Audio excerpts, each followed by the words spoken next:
What's up, everybody? I'm Justin. I'm Hana. And today we're going to be making a peanut butter and jelly sandwiches. Now, as you know, there are many ways to make a peanut butter and jelly sandwiches, but the ingredients you have chosen have meaning behind them. What are they specifically? We've got this classic white Kroger bread. We have this organic peanut butter here, chosen by Gregory Mikolai. He prefers the organic kind. You can use whatever peanut butter you choose. And then we also have this apricot jam here, also made by Gregory Mikolai. I can't say his name. But yeah, that's all we got, 3 ingredients. Very nice. So, I guess before we get into making the sandwich, do you have any memories related to peanut butter and jelly sandwiches? What is your experience with the food itself? Well, that's about all I knew how to make growing up, so this was my comfort food, you could say. And when my mom would pack me lunches, that was my favorite thing. I also used to cut them out to look pretty, like hearts. Too bad we don't have cookie cutters today, because I would show you that part. Alrighty, so I guess we should get right into it. So what is the first step when making a peanut butter and jelly sandwich? Well, first we gotta grab our bread. And don't use the heel. The heel is the worst part. I'm gonna put our bread out. Also, clean hands. I washed them before I got here. And then we're gonna take our peanut butter.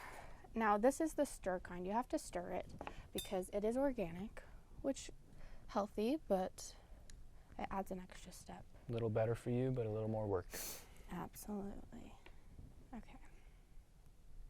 All right, now, do you start with putting the peanut butter on one side or both sides? So I put the peanut butter on both sides because here's the trick. If you put peanut butter on both sides and you pack it for your kiddo for lunch, it makes it to where the jelly doesn't seep out and like make the bread all soggy because it's like the barrier. So you put a thin layer of peanut butter on both sides. This is really thin. That's okay. So just a thin layer on both sides of the bread, and we'll even it out, the ratio out with the jelly here in a little bit.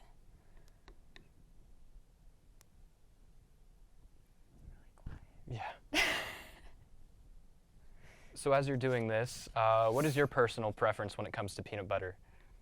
Ooh, I like creamy honey peanut butter, and it's from Kroger, the one that I use. And it's got like an extra sweetness to it because it's got the honey in there. Very nice, yeah. Delicious. That is an added touch that some may prefer. Yes. Have you ever had a peanut butter and banana sandwich? I'm honestly not a very big peanut butter sandwich type of person, whether it comes to banana or jelly. I grew up on TV dinners and Mexican food. Well, this is the wrong situation not down for my you alley. today. Yeah. Huh? All right. Well, today, hopefully you'll like my peanut butter sandwich. Oh yes, it's looking good so far. So as you finish that step, what comes next in making your peanut butter and jelly sandwich? So now we're going to take the jelly, which I've never had it with apricot, so we'll see how that tastes, but it looks good. What is your favorite jelly? My favorite jelly, I usually prefer grape jelly on my toast. That's always good. I'm not necessarily a toast kind of guy, but it is always good. Added touch to the complete dish. Yes, 100%. I usually like grape as well. Strawberry is also a good one. Raspberry. Raspberry is very good, yes.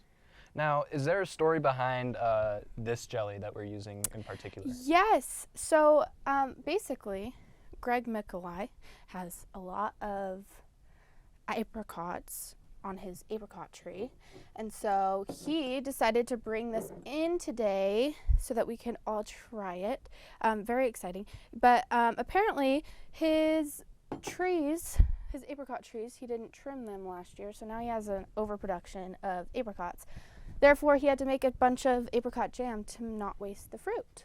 Looks like we were blessed with some apricot jam. Indeed. I feel like I'm getting peanut butter in that jar, but it's fine. Okay. They'll end up together. That's about it. And then, it's because I like a thin layer, and then we're going to just smush it together. And then you can cut in half. Now, is it your preference to cut the crust off of these sandwiches? You know, back in the day, I think it comes with age. Back in the day, I used to cut my crust off. But now, as an adult, I actually prefer the crust on. What about you? I prefer the crust on. I've never necessarily cut the crust off of my bread, but I don't think it'd make that much of a difference. You want to try it? Yeah. I'm scared. Cheers.